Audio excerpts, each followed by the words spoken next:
Good morning, Bara, and thank you so much for gathering with us for Bara at Home. Hey, if this is your first time to connect, or maybe you haven't connected yet, would you do us a favor and go to barachurch.com/IamNew.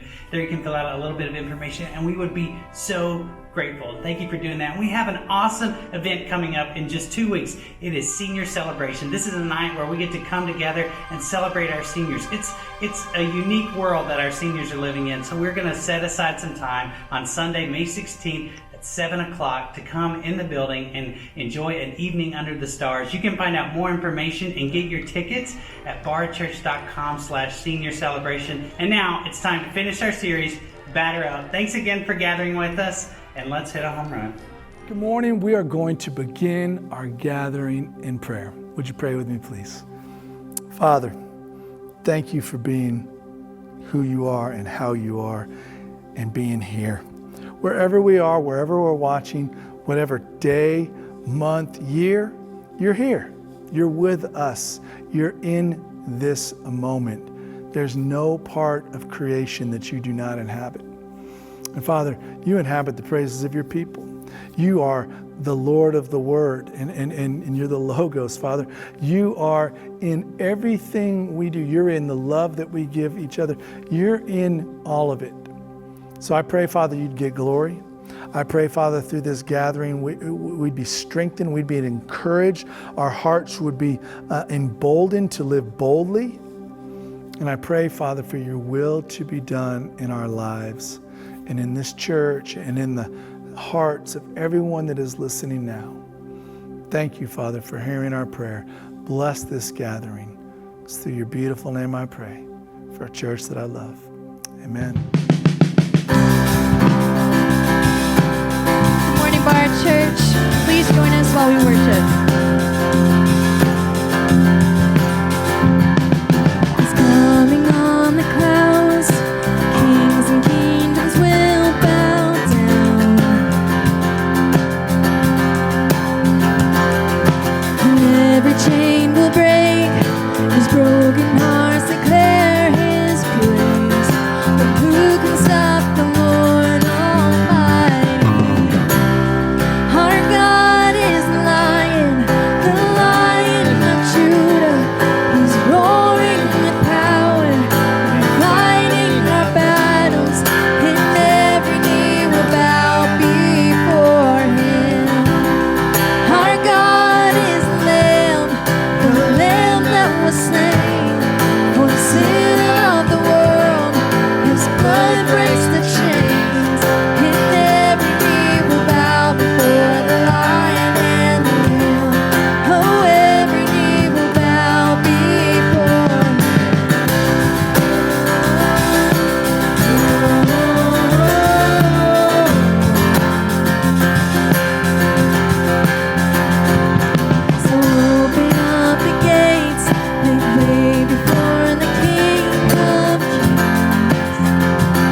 Lion, the Lion of Judah, who's roaring with power, fighting our battles, and every knee will bow before him. Our God is the Lamb that was slain for the sin of the world. His blood breaks the chains, and every knee will bow before the Lion and the Lamb. Oh, every knee will bow before him.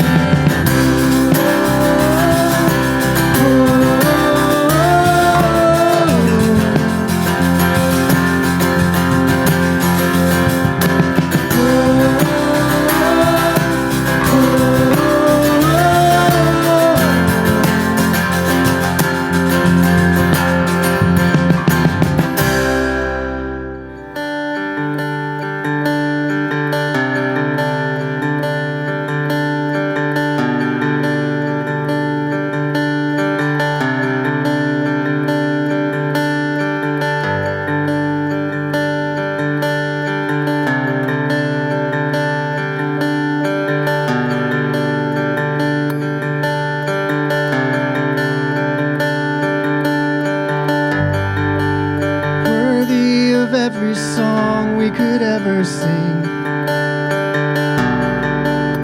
worthy of all the praise we could ever bring, worthy of every breath we could ever breathe. We live for you.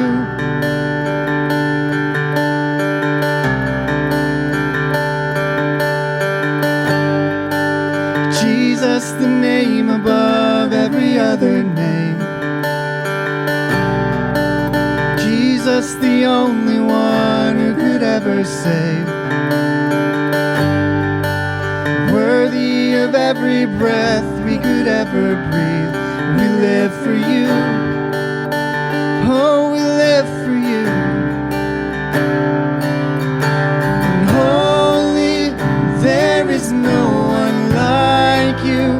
There is none beside you.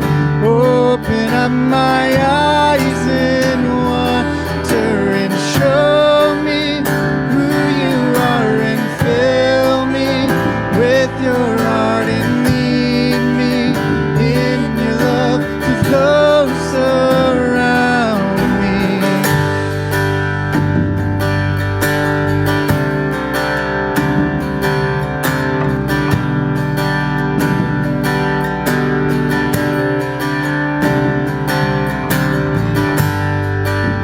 Worthy of every song we could ever sing, worthy of all the praise we could ever bring, worthy of every breath we could ever breathe. We live for you.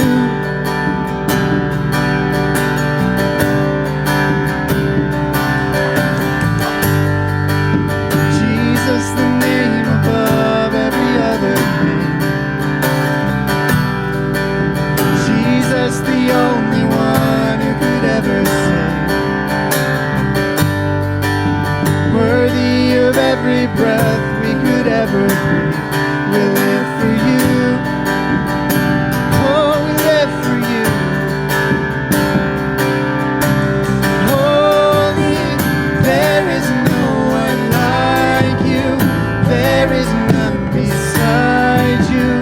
Open up my eyes in wonder and show me who you are, and fill me with your heart and lead me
Church. Thank you so much for joining us this morning. Hey, if you are new, would you do us a favor and go to barachurch.com/IamNew, and there you'll fill out a little bit of information about yourself, and we'll hook you up with some free Starbucks. Now let's get ready for the message.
Even if you're not a baseball person, you've probably heard of Babe Ruth.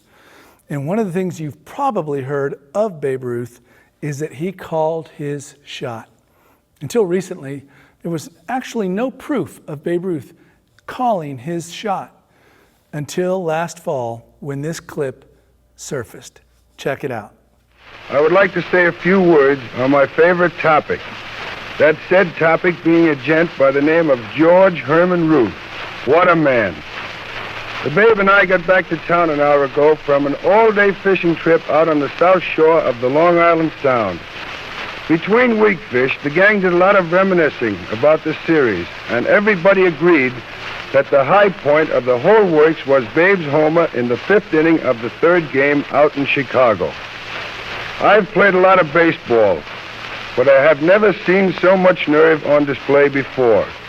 Babe had 2 strikes on him.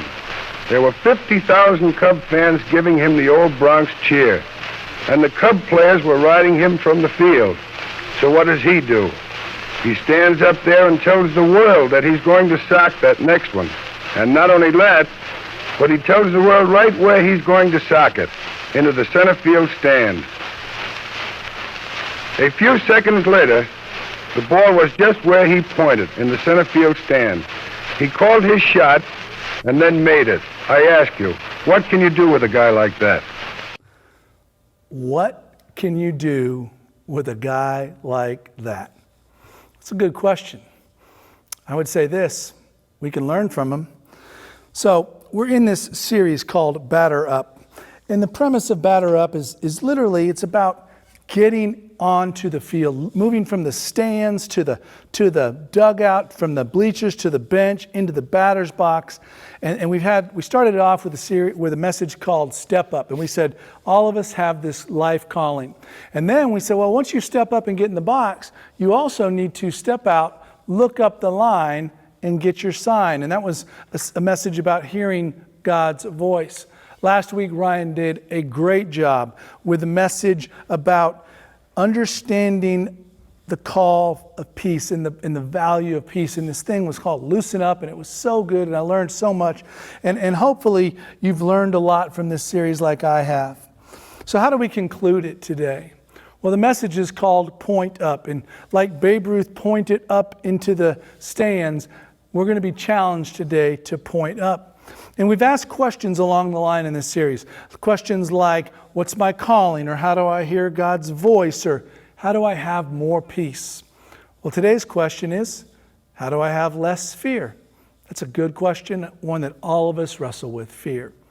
Well, I've got a simple answer.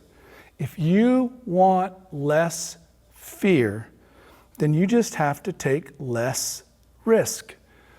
The lower the amount of risk that you assume or are involved in, the less fear you're going to have. If everything is sure, certain, and safe, you are going to have less fear.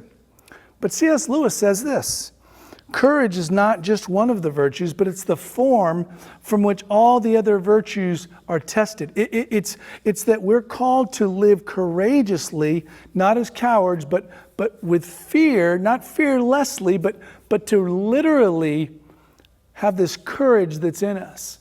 And so I know you might be thinking like, well, wait a minute, Joel, did you just say that we could have less fear by taking less risk and then tell us that this great author, this great Christian theologian and philosopher, C.S. Lewis, has said, well, we got to have more courage? Yeah, I did. Now, here's the deal. You might be thinking, but I want to have less fear. So therefore, I'm going to follow your advice and take less risk. But what if we asked a different question, or maybe the same question, but a different way?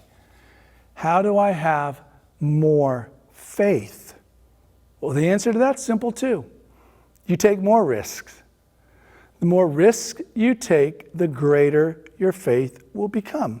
In fact, the greater the risk, the greater your faith. So let's look for a moment at the relationship between faith and fear. Now, some pastors will say they're complete opposites, and I'm not willing to go there, but they're definitely connected. They're connected in life, and they're connected in the Scriptures as well.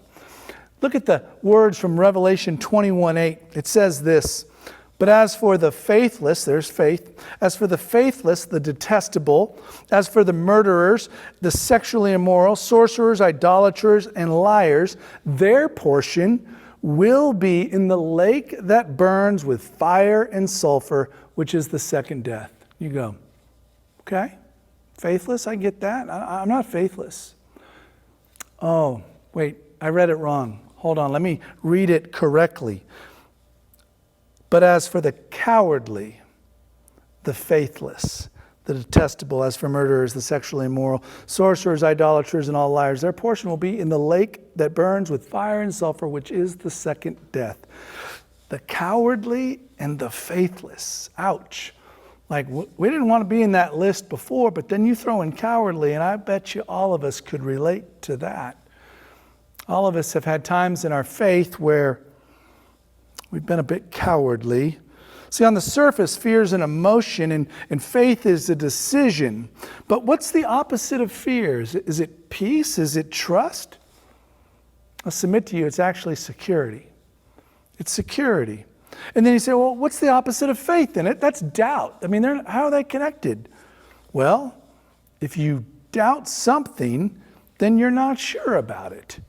You're not secure or safe in your belief. See, faith and fear are connected by the concept of security. The writer of Hebrews says it this way: to have faith is to be sure of things we hope for and to be certain of things we cannot see. Hebrews 11:1. An example: if you are sure, confident, if you're sure, certain that this stray dog will not bite you, then you don't fear it. If you are sure that the investment is going to work good and you won't lose money, if you are certain that you will earn money and not lose money, then you're not fearful to make the investment. But there's risks, right? Risks is defined as the source of danger, the possibility of incurring loss or misfortune. So wait a minute. Wouldn't you want to take less risks according to that definition? Because you want to fear less. And fear and risk go together. It's true. But if you want more faith, you have to take more risks. Yeah, but Joel, what if? Yeah, what if? What if? Solomon, the wisest man to have ever lived, writes this in Ecclesiastes 10:8. If you dig a pit, you might fall in it. If you break down a wall, a snake might bite you. There's always going to be risk. There's consequently always going to be fear. President Roosevelt said it well as well. He said, the only thing you have to fear is fear itself. So I'd like for just a moment for us to look at fear, for just a moment, just to unpack it and look at the hierarchy of fear, or what this guy calls a feararchy.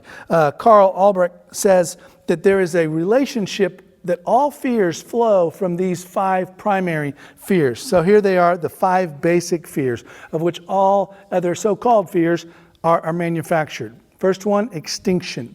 This is the fear of annihilation or ceasing to exist. It's more fundamental than just the fear of death. I mean, the idea of no longer existing in any form is terrifying.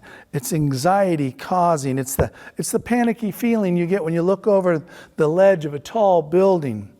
The second fear is mutilation. It's the fear of losing any part of your precious bodily structure. The thought of having our boundaries invaded. Maybe losing the integrity of an organ or another necessary function of the body. It's the reason we're scared of snakes or spiders or other animals. We don't want to be mutilated. The loss of autonomy is the third fear in the feararchy. The fear of being immobilized, paralyzed, restricted, enveloped, overwhelmed, and trapped in prison, smothered or otherwise controlled by circumstances beyond our control. In physical form, it's commonly known as claustrophobia, but can even extend to our social interactions and relationships. Fourth, we have separation. This would be the fear of abandonment, rejection, loss of connectedness, of becoming a non-person, being not wanted, not respected, not valued by anyone else. You know, the silent treatment, when imposed by a group, can have a devastating effect on its target. And then lastly, you have ego death. The ego is our perception of self. It's our understanding of our personality. It's who we see ourselves to be. And the fear of humiliation, shame, any other mechanism of profound self-disapproval, that threatens the loss of our ego. It erodes our understanding or our view of ourself. It tears down our constructed view of our own lovability, capability, and worthiness. And so these form a simple hierarchy or feararchy. And all fears flow from these 5. So again, you're at the edge of a building, you look down, you're going to fear annihilation. You're going to fear potentially mutilation. Maybe you have a fear of intimacy. That's this fear of, if I get close to this person, then I'm not going to be autonomous. I'm not going to be myself. I'm going to be too much like them or too connected to them or too dependent upon them. I won't be my own individualistic self. Maybe you have a fear of an animal or something like that. Again, this terror about public speaking, the thing that I do weekly, it's literally the fear of ego death. It's the fear of being rejected. It's the fear of being shamed or cast aside. So let's push Babe Ruth's called shot just through the feararchy. Okay, Babe Ruth's up to bat. He calls his shot. He says, I'm going to hit it over here at the flagpole, center field. Here's what I'm going to do. If he fails, if he doesn't hit it, does he die? No. There's no fear of annihilation with that decision, with that risk. Is he mutilated? No. That's not going to happen either. Is there a loss of autonomy?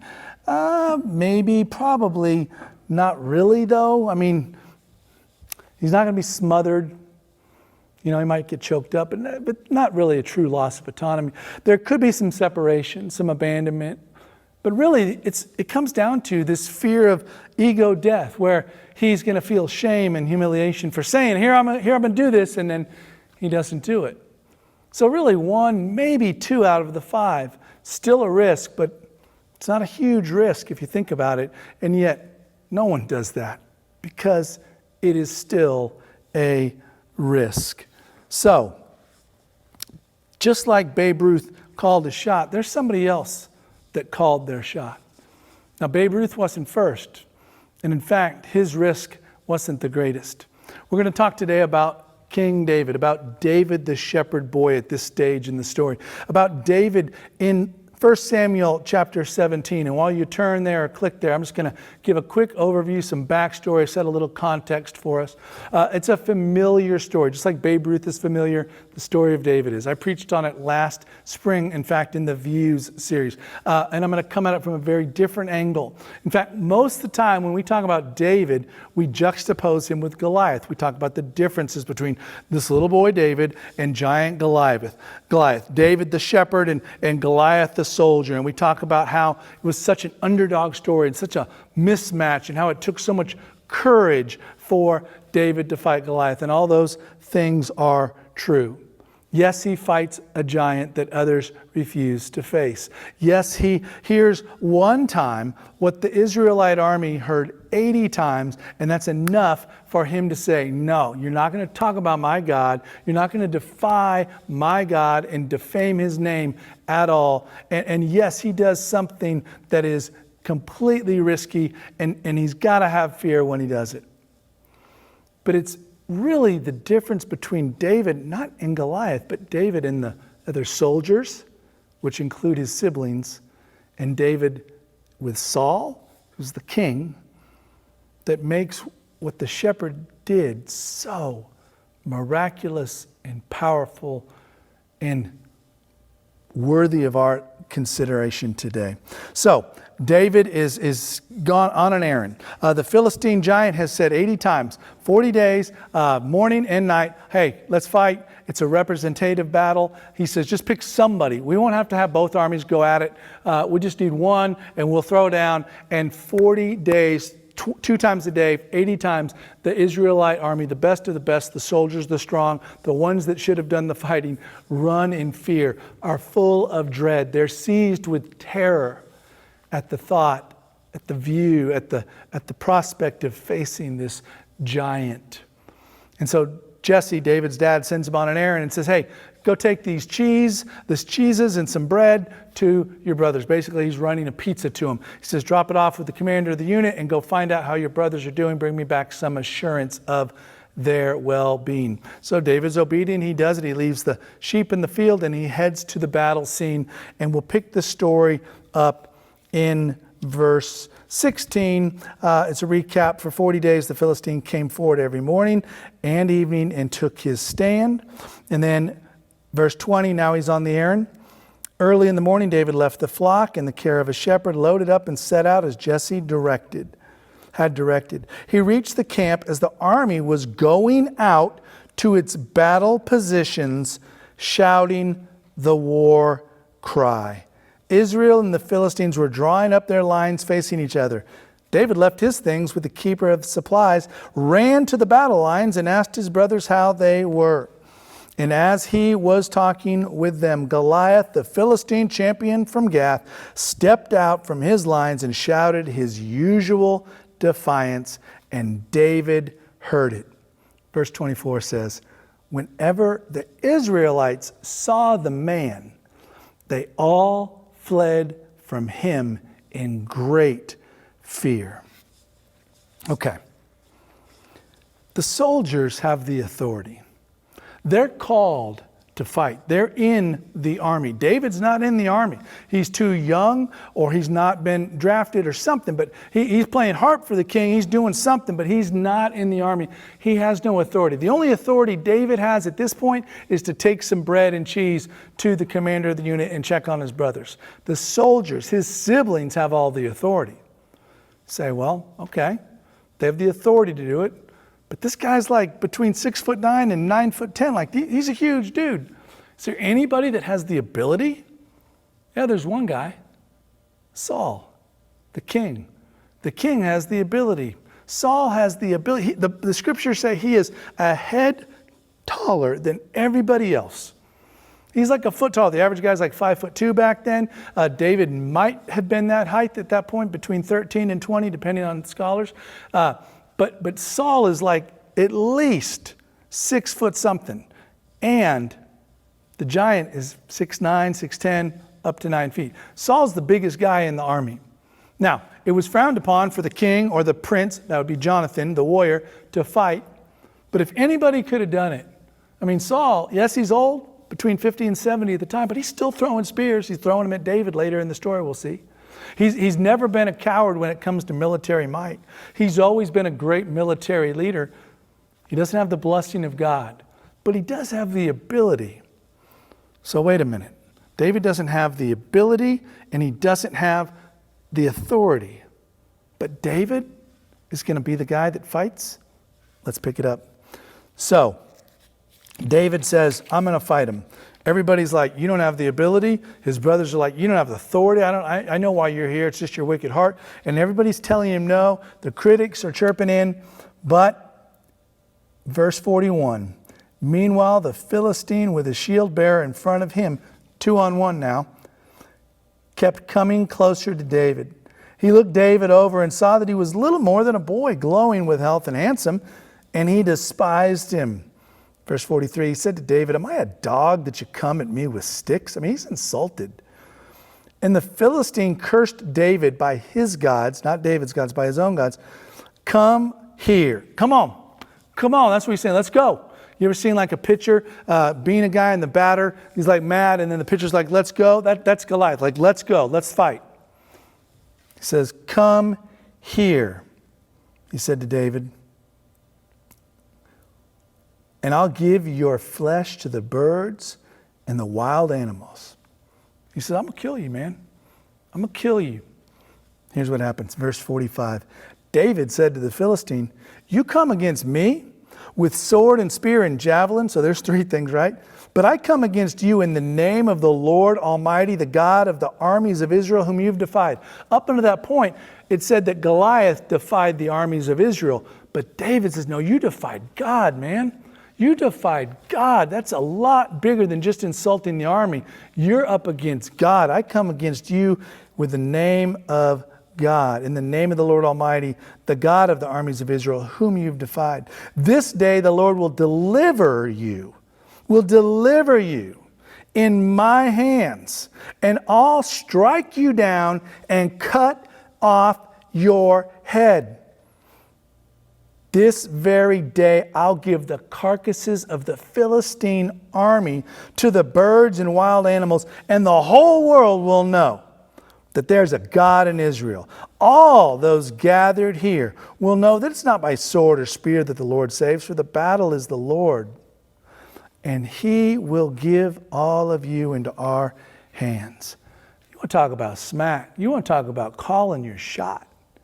I mean, these guys are running in great fear away from the battle, out of the batter's box. And David is digging in and looking at the pitcher and calling his shot and saying, I'm about to go yard. I'm about to rake. I'm about to just jack one over the wall. Like, I'm going to kill you and everybody. I'm going to kill you and your mama, your grandma. I mean, this is classic smack talking right here.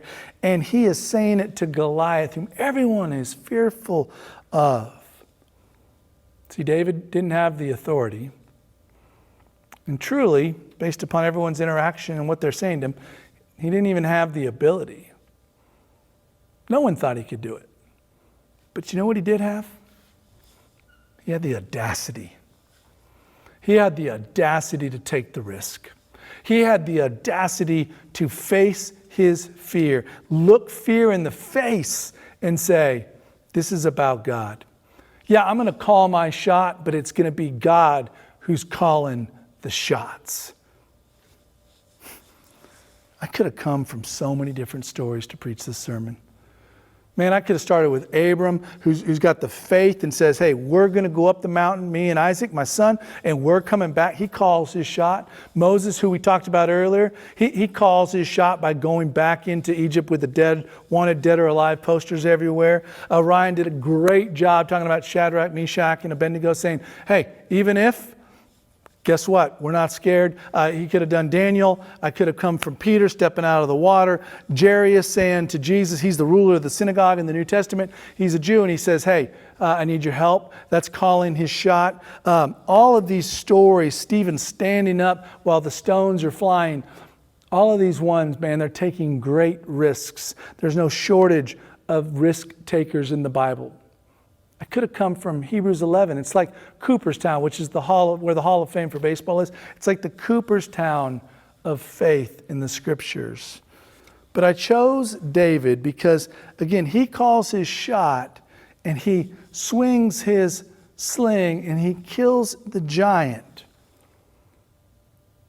And all of us have these giants, right? Let's push David's story just briefly through the hierarchy, through the hierarchy of fear. If David fights Goliath, he could be extinct, he could be killed. Mutilated, real possibility. For sure, some of those things could happen to him. What about the loss of autonomy? Immobilized, paralyzed, yeah? You fighting a dude that's almost 10 feet tall or at least almost 7 feet tall and you're a boy, yeah? That's a real possibility. Separation, the fear of abandonment, the fear of everybody rejecting him. What about the fear of humiliation, shame, ego death? All 5 fears are at play when David runs to the battle. When he runs to the battle. I wore this shirt for a reason. It's not just because we're in a baseball series and it's an authentic Major League Baseball jersey, although it is. It's not just because I'm a lifelong Giants fan and I like the Giants, although I do and am. It's not because my buddy Blake Bowen gave it to me. It's super symbolic because, one, he put the year 09 on the back, which was when Bara started, and he gave it to me under the blessing of the risk that Kim and I took when we planted. And it's not just because Blake's a Dodger fan and I love the fact that the Giants are just really good and the Dodgers, yes, they won the World Series last year, but it's an asterisk. It's 2020. It doesn't even count, Blake. The reality is I wore this jersey to remind myself and us that we all have giants to face. Well, that is if we're in the batter's box. If you're up in the bleachers, there's no giants. There's no risk. If you're on the bench, there's no giants. There's no risk. In fact, I'll say it like this. We called the series Batter Up. It's about being on the offense. It's about doing something. It's just you there in the box. If you're on defense, we didn't call it take the field. If you're the pitcher, you could throw a good pitch, the batter could hit it, and the fielder could miss it, and you could blame the fielder. So you could blame others, but when you're the batter, it's just you and the ball. You only have yourself to blame, and the risk is there. But sometimes we're going to have to go on the offense when it comes to our faith and not just play it safe. So how? How do we take risks? Well, I've got an acrostic for us. Hopefully it'll help us remember. It's the word risk. R. The first thing we've got to do is remember the past. If you look at verse 34 through 37, here's what David says. He says, David said to Saul, your servant's been keeping his father's sheep. And when a lion or bear came and carried off a sheep from the flock, I went after it, struck it, and rescued the sheep from its mouth. When it turned on me, I seized it by the hair, struck it, and killed it. Your servants killed both the lion and the bear. This uncircumcised Philistine will be like one of them because he's defied the armies of the living God. The Lord who rescued, past tense, me from the paw of the lion and the paw of the bear will rescue, present tense, me from the hand of this Philistine. David recounts the past. You've got to remember the past. The Lord who did it will do it again. That's the R. The I. You got to imagine the future. You got to point. You got to call your shot. You got to say, here's what's going to happen. Here's what he says in verse 45 and 46. David says, I read it. You come against me, but I come against you in the name of the Lord God Almighty.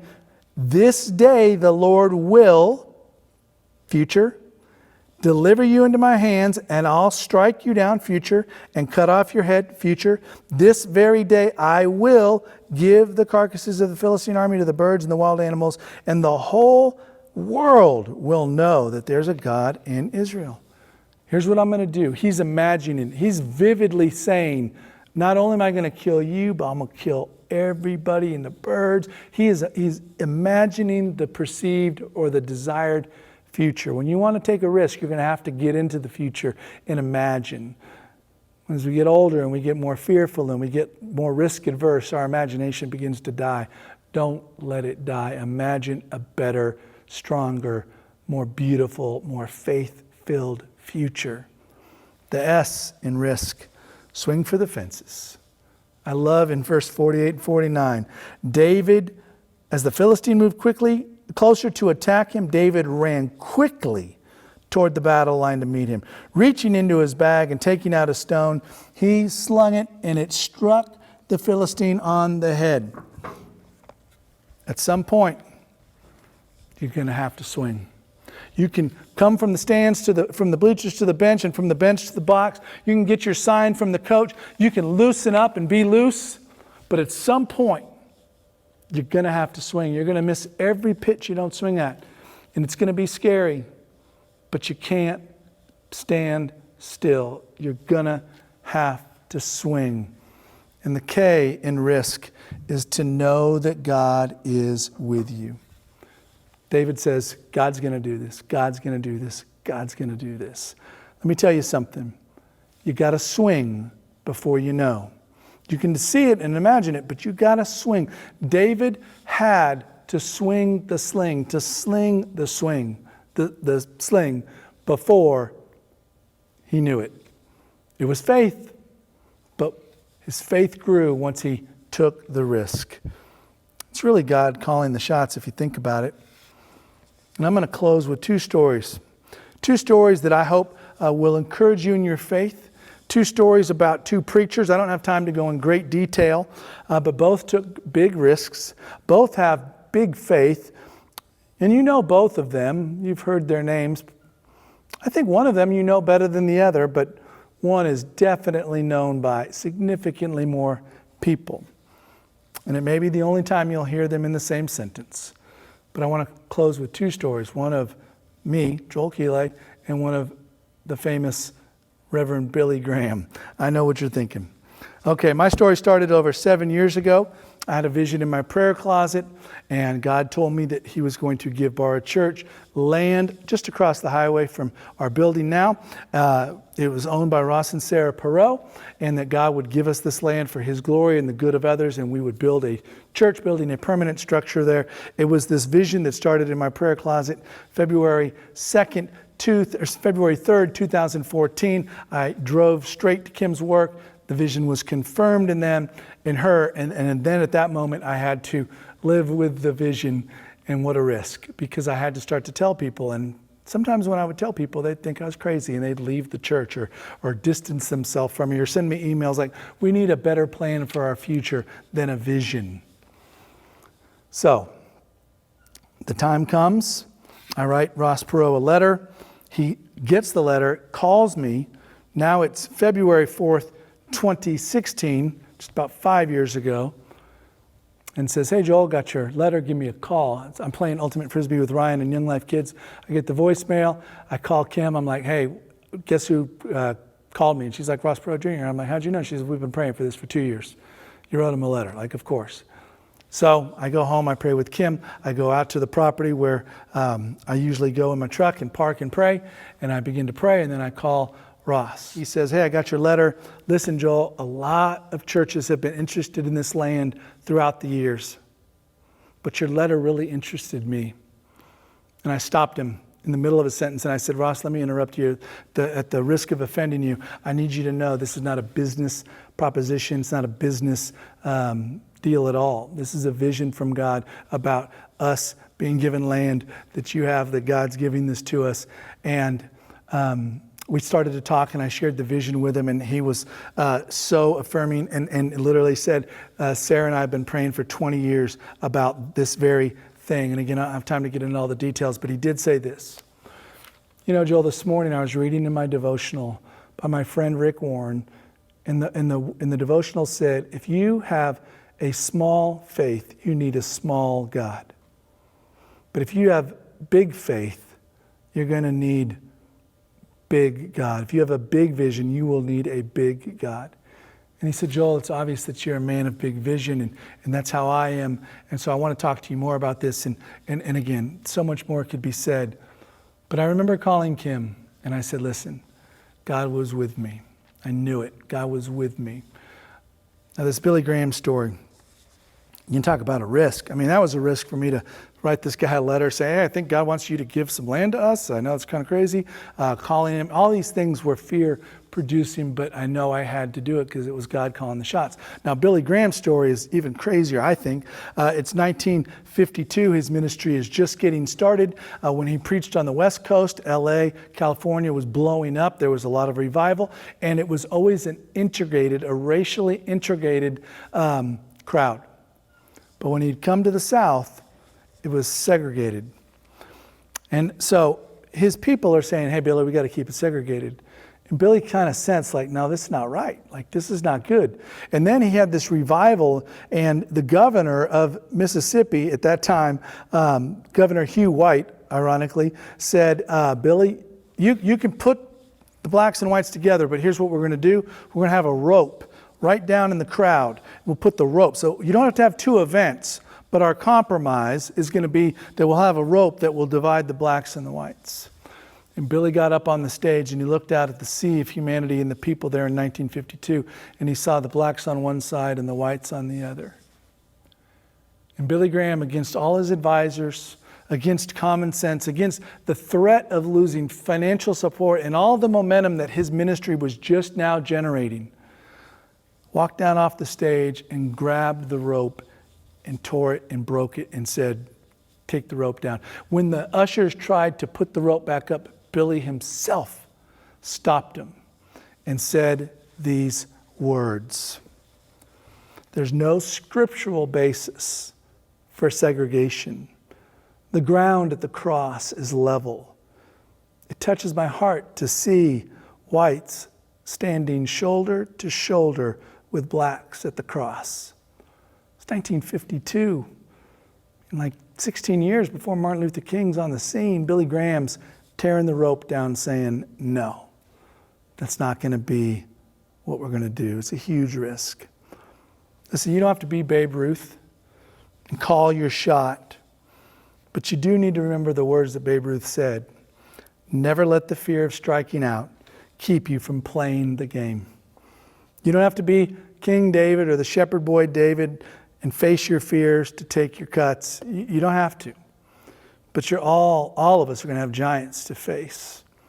And God might not give you a vision to arise and build, and you might not have to make a risky call, but make no mistake, you and I are called to take risks.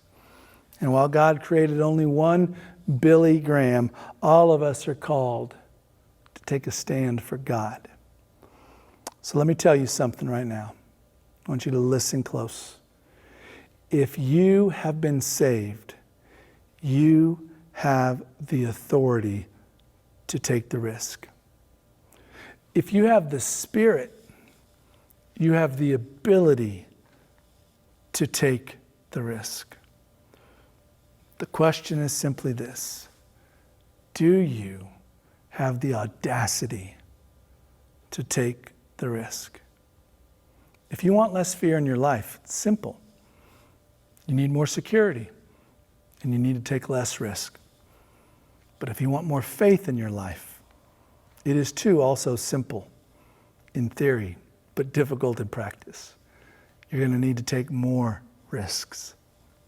So, I'm going to pray for you. I'm going to pray right now that you would have the audacity to do great things for God, no matter the risk.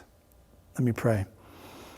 God, thank you that it is level ground at the foot of the cross. But I pray that we as followers of Christ, man, we would have a faith that's on the rise. Nothing level, stagnant, flat. That you would grow us, God, that you would let us live with less fear and with more faith. And God, even though that's going to mean that we're going to take more risk, we do it. That we, Father, everyone that's listening now would refuse to sit in the bleachers or stay on the bench, but we would step up into the box of life and battle whatever giant we face. Oh, God, help us to look up and get our sign, to hear your voice, loosen up and live lives that are marked by powerful peace. But Father, more than anything, could we just point up to the cross and run to the battles you have for us, take the risks that you have called for us to take, so that we would have greater faith and so that everyone could cross home safely. Thank you, Father, for what Jesus has done for us. And I pray that we would do great things for Jesus, even when it's scary. It's through your good and strong, brave and beautiful name I pray for a church that I love. Amen. Hey, Bar, as we conclude our series today, we're going to take a moment here in just a few seconds where we're going to work through some questions Pastor Joel has set up for us. So it gives us a chance to take what Pastor Joel just preached and begin to put it into application this week. So be sure to really dive in and dig into those questions. And be sure to stick around after the questions as we've got a preview for our series that kicks off next Sunday called Going Up. And if you've enjoyed today, would you do us a favor, give us a thumbs up, like our page, subscribe to our YouTube channel as we can stay connected throughout the week. Thank you so much, and let's check out these questions.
Elevator's going up.